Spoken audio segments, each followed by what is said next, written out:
দোস্ত, কি শুনলাম তুই বলে ফেল করছ? আর আমারে দেখ, আমি তো পাস করছি। গ্রামের সবাই আমার কাছ থেকে খেলে মিষ্টি চায়। আর তুই তো ফেল করছ, এলাকায় বদনামে বইরা গেছে গা।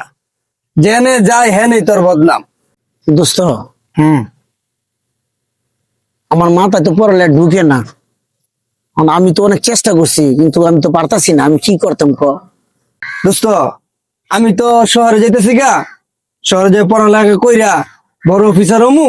তুই এক কাজ কর, তুই একটা সার্ভিসিং এর কাজ শিখ গা। ठीक है। আমি যখন শহর থেকে গ্রামে আসবো, দামি দামি জিনিসপত্র নিয়ে আসবো, তখন তোরে দিয়া ঠিক করা মনে।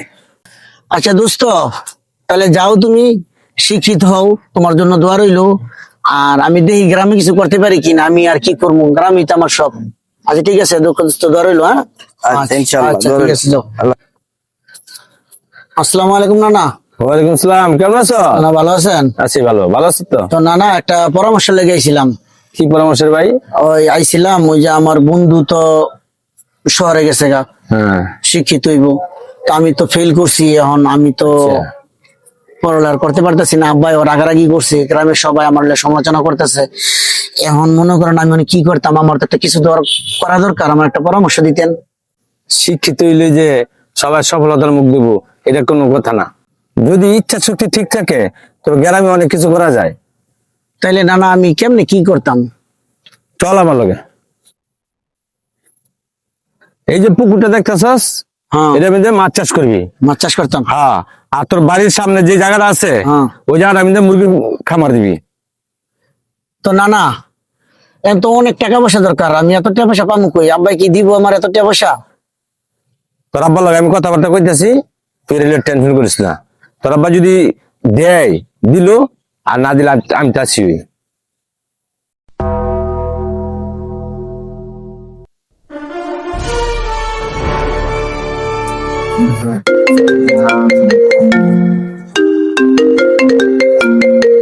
হ্যালো, আসসালামু আলাইকুম। হ্যাঁ বলেন। হ্যাঁ, সকালবেলা মাছ উঠবে। হ্যাঁ, আপনি আড়ত থেকে ওই ট্রাকটা পাঠিয়ে দিন, মাছ ভরে পাঠিয়ে দিবেন ইনশাল্লাহ। আচ্ছা,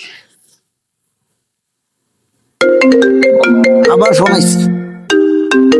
হ্যালো, আসসালামু আলাইকুম।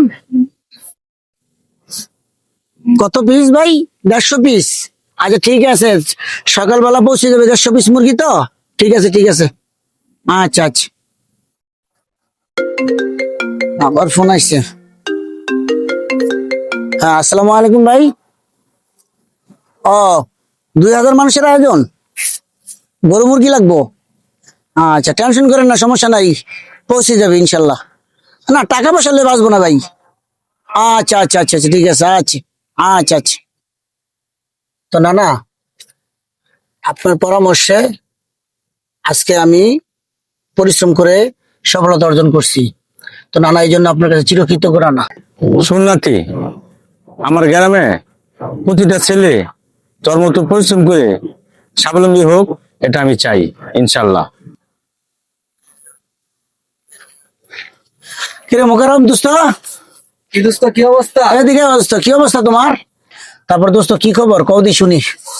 না, অবস্থা ভালো না দোস্ত। পড়ালেখা শেষ কইরা চাকরির জন্য দৌড়ে দৌড়ে ঘুরলাম, কোনোখানে চাকরি পাইলাম না। তাই গ্রামে আবার নতুন করে ফিরে আসলাম। তো দোস্ত, তুমি তো শিক্ষিত মানুষ, তোমার কাছে শিক্ষিত লোক অবশ্যই আছে। হ্যাঁ। তো আমার ব্যবসা বাণিজ্য হিসাব নিকাশ করার জন্য একটা শিক্ষিত পোলা খুঁজতেছিলাম। তো তোমার কাছে লোক থাকলে একটা লোক দিও আমারে। হ্যাঁ তো দোস্ত, তোমার যখন শিক্ষিত লোক দরকার, তা আমি তো শিক্ষিত আছি, আমার নিয়ে নাও। তো দোস্ত, একটা কথা বলি, কিছু মনে করো না। বলো।